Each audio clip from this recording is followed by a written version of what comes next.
Welcome to Echoes of the Ancients. Today, we're tackling a giant of history, Rome. But we're focusing on a period that's often overlooked, the era before the emperors.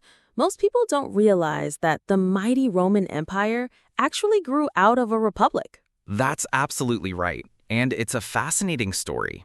The Roman Empire, the force that shaped so much of our world, had surprisingly humble beginnings. To understand the empire, you have to understand the republic that came first. So let's start right there, at the beginning. Rome wasn't always this grand capital. Where did it all begin? It began as a small collection of settlements on the hills by the Tiber River in central Italy. While legend gives us the captivating story of Romulus and Remus, the historical reality is much more modest. In fact, early Rome was heavily influenced by its more advanced neighbors, the Etruscans. How significant was that Etruscan influence? It was profound. The Romans adopted their alphabet, engineering techniques, and even religious practices from the Etruscans.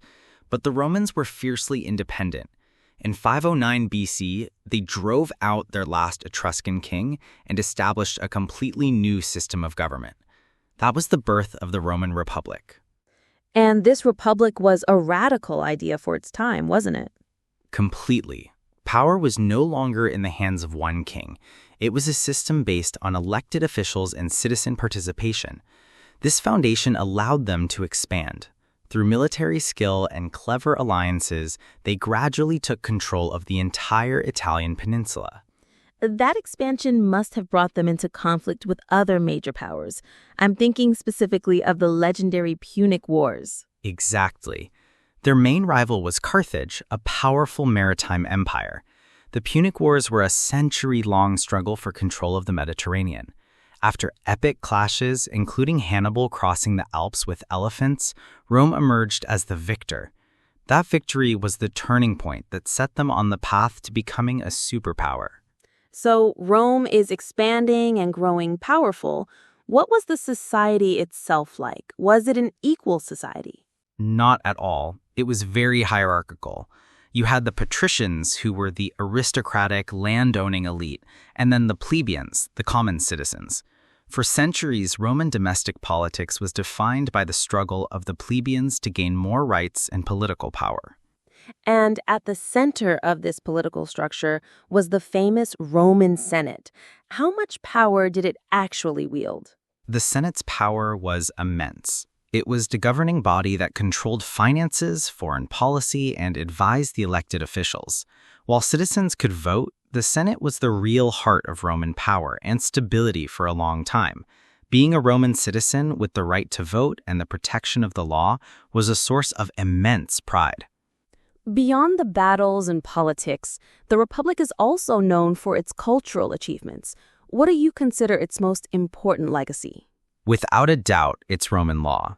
They developed a comprehensive legal system based on principles of justice and fairness that have influenced Western law for over 2 millennia. But you can also see their legacy in their incredible engineering. The aqueducts that carried water for miles are a prime example, and in the works of great thinkers like Cicero and the historian Livy. It sounds like an incredibly successful and advanced system, which brings us to the big question. If it was so successful, why did the Republic fall? Ultimately, its own success sowed the seeds of its destruction. The vast wealth from conquered lands flowed to a small elite, creating a huge gap between the rich and poor.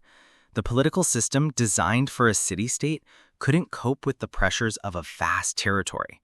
This instability led to the rise of powerful, ambitious generals who commanded the loyalty of their armies more than the state. And this is where the most famous Roman of all, Julius Caesar, steps onto the stage. Precisely.